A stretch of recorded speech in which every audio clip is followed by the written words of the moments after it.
Good morning. Today is Monday, April 18th, 2022.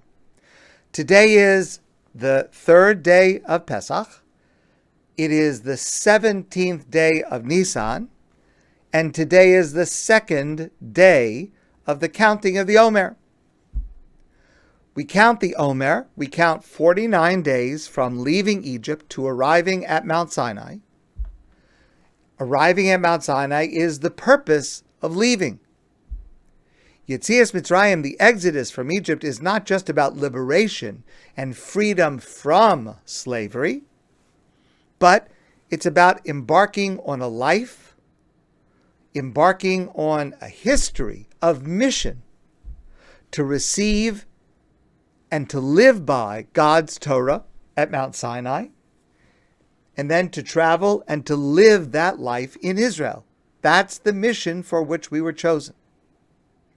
Counting the days from the Exodus to Sinai links these two events and makes each a necessary component of the other. But there's another layer to this mitzvah of counting that we do in these days, because we refer to this as Sfiras HaOmer, the counting of the Omer. We count from the day of offering the Omer. This was an annual offering from the new wheat crop. It occurred every year when the Beit HaMikdash was standing on the 16th day of Nisan, the second day of Pesach. So we count from that day, 1, 2, 3, etc., till we get to Shavuos, till we get to Sinai. Let's start with two questions. Number one, why count from the 16th of Nisan and not count from the 15th of Nisan? After all, we left Egypt. The Exodus occurred on the 15th of Nisan. That's what we're doing, celebrating Pesach. If the point is to connect leaving Egypt with arriving at Sinai, why not count from the first day of leaving, the 15th? What is significant about this date, the 16th day of Nisan? It's simply the second day of Pesach. And the second question is, we refer to this as counting the Omer. Now that's a very strange thing to call it, because Omer is a measurement. It's like a kilo. It's as if you were saying, we're counting the offering of the kilo. But that is just the measurement of how much wheat was offered in that offering. Why do we call the offering of the Omer, which is the measurement, and not the offering of describing what that Omer was? So I want to suggest to you an approach that I saw from Rabbi Yisachar Frand, and the key is in the fascinating Haftorah that we read on the first day of Pesach. On the first day of Passover, we read in the Torah the narrative of leaving Egypt. Obviously, that's the story of the day, Exodus. For the Haftorah, the passage from the prophets that correlates to the Torah reading, on the first day we read from a passage from the book of Yehoshua, Joshua. And this narrative is after the 40 years in the desert have passed, and the Jewish people have just finally entered the land of Israel. So in a sense, this is the end of the Exodus story. Remember, the point is to leave Egypt, go to Mount Sinai and receive the Torah, and then go to Israel. So this narrative of Yoshua is about the end of the story of Exodus, and it concerns observing the first Passover in Israel just after crossing over the Jordan River, for the first time observing Pesach in Israel. Vayomer Hashem el Yoshua, Hashem says to Yoshua, Hayom galosi es cherpas Mitzrayim me'alechem. Today I will remove the humiliation of having been slaves in Egypt from upon you. Today, all remnant of the experience of slavery is gone. You have finally reclaimed your position. You have finally overcome the experience that you had. This is the resolution from which Egypt was the conflict. You're in Israel, and you're going to observe Pesach in Israel. This is what I had in mind for you. Vayachonu b'nei Yisrael b'Gilgal, and the Jewish people were camped in a place called Gilgal. Vayasu es Pesach, they observed Passover. Barba asar yom lachodesh ba'erev, the 14th day of Nisan. That first year they had just crossed over into Israel, so they had just arrived. There were olim chadashim, new immigrants. They were just arrived. It was the 14th. They offered the Korban Pesach. That night they had the Seder. Ba'arvos Yerecho, in the plains of Jericho. Remember, they entered from the east, near Jericho. So before doing anything else, they camped in the plains of Jericho. Vayochlu me'avor ha'oretz mimocharas ha'pesach. From the day after, they started to eat from the produce of the land of Israel.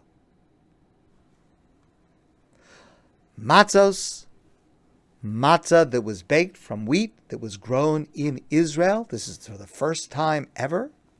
V'kalui, roasted grains, again, that had been grown in Israel. Because Vayishbos Haman Mimachras, because that day the man was finished. Remember, for the 40 years during the desert, that the Jewish people traveled through the desert, God provided them with food every day, the manna. Every day, they would go out, and there would be a portion for each individual, and it was this miraculous food that God provided for them. It was perfectly delicious, perfectly nutritious, and it sustained them.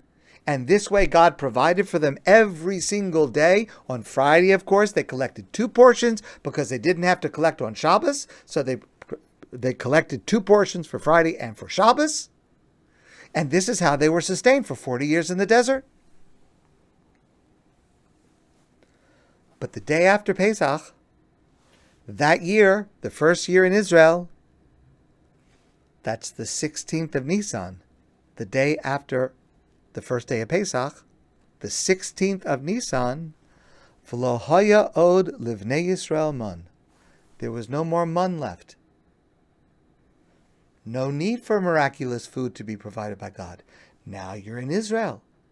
Now there are crops here. Now you can grow your own food. You don't need to rely on this miracle that God had been providing for you for the last 40 years. The 16th of Nisan was the last day that the Jewish people ever ate this miraculous food, man, that came directly from God.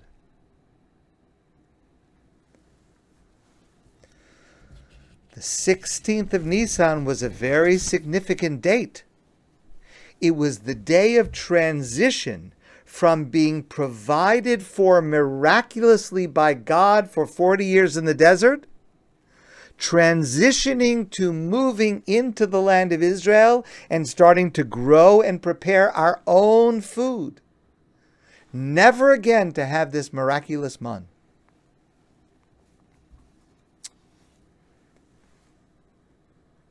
The word Omer, which is a measurement, is the amount of man each person received every day.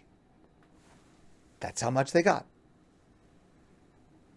So the word Omer is associated with and brings to mind the man, the manna. That's what we think of when we hear the word Omer. That's the measurement of the man, of the manna. And our rabbis explain the relationship in the following way. Our rabbis explain in the Medrash, God says to the Jewish people, I gave you an Omer of man, this measurement of manna, every day in the desert for 40 years. In return, you give me an offering of an Omer every year on the 16th of Nisan, on the anniversary of the date that the man stopped. You bring an offering to me, God, of the same amount, an Omer, but this time of wheat that you have grown yourself. In other words, the purpose of the Omer and the purpose of counting the Omer is to remind us of the man that we received from God in the desert. That's the reason for the name. We call it Omer in order to make the association to the man, the Omer of man we received every day. And that's also the reason for the date. We bring the Omer offering on the day that God's man stopped and we had to bring our own food. And here's the reason. The man reminded us, as we were traveling through the desert for 40 years, that everything that we have comes from God. That our food is provided for, our safety is provided for, our clothing is provided for. Everything is provided for us in the desert in a miraculous manner. In the desert, we saw it clearly. We would just wake up, walk outside, and we would pick up an Omer's worth of man and bring it home and eat it all day. It would be delicious. That's what happened for 40 years until the 16th day of Nisan. But from the 16th day of Nisan on, in the year that the Jews entered the land of Israel and now could plant and harvest and have their own crops and grow their own crops and make their own food and maybe in a sense think to themselves, well, now I'm doing it. Well, now I don't need God so much because I'm planting the crops and I'm harvesting the crops and I'm preparing the food.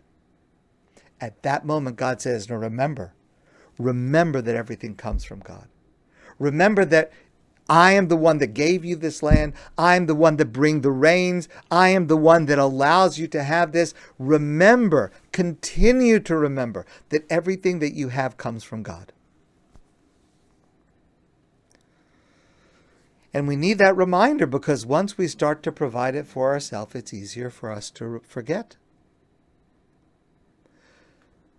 During the years in the desert, we remembered everything came from God. It was inescapable. When the man stopped, God says, you need a way to remember the same lesson and carry it forward with you. So on the anniversary of the day that the man stopped, bring your own offering of an Omer, reminding you of the man, reminding you that the crops that you just grew and harvested and you're making into your own bread and matzah and whatever you want to eat, it too is a gift from God. And I want you to repeat that reminder every day when you count the Omer for 49 days in order to connect that with arriving at Sinai and receiving the Torah at Sinai, to connect this idea that God provides all of our needs, our physical needs, our spiritual needs, the mitzvos that we follow, the lifestyle that we have, the values that we respect. Everything comes from God. And we carry that memory forward in the absence of the actual man, which would be a much more dramatic reminder. We carry it forward from Pesach until Shavuos by counting the Omer, by remembering the man. On the anniversary of the day that the man stopped, that's when we bring the Omer. And when we count the Omer and refer to this word that should remind us of what God did for us in the desert, we should remember this lesson. The counting of the Omer for us should be a reminder that God provided for us and provides for us materially, spiritually, in terms of mitzvos, in terms of guidance, in terms of values. Everything that we have ultimately comes from God. That was the message of the man, and that is the reminder that we have when we count the Omer, that is, use the term that reminds us of the man, the manna from God. My friends, I want to wish you a great day. Mo'adim l'simcha, have a beautiful Chol HaMoed, and I look forward to seeing all of you soon in person.